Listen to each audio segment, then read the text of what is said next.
அடுத்த ஆண்டு பாகிஸ்தானில் நடைபெற இருக்கிற ஐசிசி சாம்பியன்ஸ் டிராஃபி டோர்னமெண்ட்டில் இந்திய வீரர்கள் பங்கேற்க மாட்டாங்க அப்படின்னு பிசிசிஐ அறிவிச்சிருக்கிறாங்க.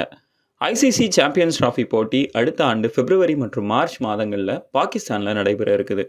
செக்யூரிட்டி ரீசன்ஸ்க்காகவும் பாகிஸ்தானுக்கு இந்திய வீரர்கள் போகிறது பாதுகாப்பு இல்லை அப்படின்னு பிசிசிஐ கருதுவதனாலும் பிசிசிஐ பாகிஸ்தானுக்கு தங்களோட வீரர்களை அனுப்ப மறுக்கிறாங்க.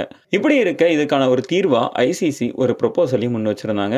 குரூப் ஸ்டேஜஸ் போட்டிகளை துபாயிலையும் நாக் அவுட் ஸ்டேஜஸ் போட்டிகளை பாகிஸ்தானிலையும் நடத்தலாம் அப்படின்ற ஒரு ப்ரொபோசலை முன் வச்சிருந்தாங்க. இருந்தாலும் பாகிஸ்தான் கிரிக்கெட் போர்டு அதுக்கு மறுப்பு தெரிவிச்சிருந்தாங்க.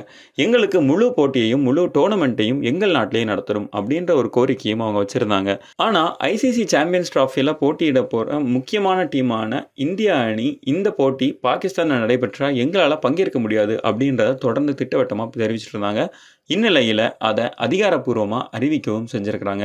செக்யூரிட்டி ரீசன்ஸாலையும் இந்திய வீரர்கள் பாகிஸ்தானுக்கு போகிறது பாதுகாப்பு இல்லை அப்படின்னு அவங்க கருதுனதுனாலையும் இந்த முடிவை எடுத்துருக்கிறதாகவும் சொல்லியிருக்கிறாங்க.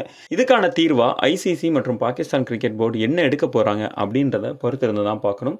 இருந்தாலும் இப்படி இருக்க ஐசிசி சாம்பியன்ஸ் டிராஃபி நடக்கிற வென்யூகள் மாற்றப்படும் அப்படின்றது தான் ரசிகர்களோட மிகப்பெரிய எதிர்பார்ப்பாகவும் இருக்குது.